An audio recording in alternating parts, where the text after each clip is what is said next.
I give the call to the member for Wentworth. Thank you. Thank you, Deputy Speaker. I would like to begin my contribution by welcoming this bill, which would enhance the integrity of the Infrastructure Australia Act 2008. The principle behind Infrastructure Australia is a sound one. Commonwealth governments should have an independent expert body advising it on major infrastructure projects. It's a sound principle because Australia has a huge number of projects which the government could potentially fund. But we don't have the finances or the resources to deliver all of them. We have to decide what's most important and what is the best use of public money. The Prime Minister recently articulated these principles when he told the House the legislation that is before the Parliament, moved by the Infrastructure Minister, will make sure that there's transparency, will make sure there's proper analysis, because there is a finite level of resources, and that is why we should make sure that productivity drives the agenda going forward. That is why my government has committed to, and that is what we will get on with. That's what the people of Wentworth want and expect from their governments. They want their money, public money, to be used wisely to deliver real outcomes that make our country a better place. But the truth is that past governments of both political persuasions have made investment decisions that fall short of this ideal. They have repeatedly prioritised their private political interest over the public interest, which means that many worthwhile investments have been overlooked as scarce resources were used elsewhere. People in Wentworth are worried that this could continue under this or future governments. Maybe we won't see a repeat of the sports rorts or the car park rorts, and I sincerely hope we won't. But allocating public money to projects with questionable benefits, like the Inland Rail or Hell's Gate Dam, is not the best use of scarce resources. The mission of Infrastructure Australia is to ensure that public investments are made in the public interest. That is, the projects that deliver the biggest bang for buck. The mission is to ensure that no worthy economic project misses out simply because another project was funded for political reasons. This is a hugely important mission, and I acknowledge we are still a long way from getting there. But we are closer than we used to be, and I credit the Prime Minister for that. He was the Minister when Infrastructure Australia was established and is the reason project selection is so much better than it once was.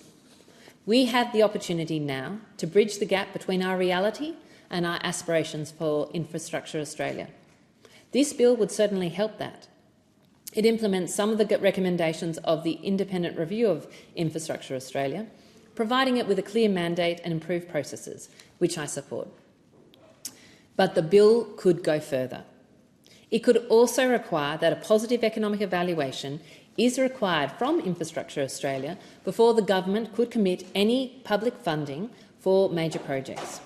This would prevent cherry picking, it would prevent pork barrelling, and it would prevent waste. It is an amendment that should have the Prime Minister's support, because it is an amendment that he moved in 2014 to a previous Infrastructure Australia bill. At the time he said, and I quote, "This government, if it is fair dinkum, should support these amendments." I couldn't agree with him more. This amendment is entirely consistent with the principles the Prime Minister identified: transparency, proper analysis, finite resources and productivity. I hope that when we move into the consideration stage, that the Prime Minister will support this amendment, support his amendment, and bring Infrastructure Australia closer to what it needs to be. The second part of my amendment deals with the problem of cost blowouts. Inland Rail was the poster child for this. It was originally meant to cost $8 billion, then $16 billion, now it is more than $30 billion. Similarly, the Copper String project originated as a $1.5 billion electricity transmission project that is now, 4 years later, a $5 billion project. Remarkably, the Queensland Government has never released a business case demonstrating whether it provides value for money. There are many more examples. It is high time we accept our inability to accurately forecast project costs. Time to correct for past mistakes. We could do this by collecting cost data on completed projects. This data could inform future estimates, basing them on real-world experience rather than hopeful future projections.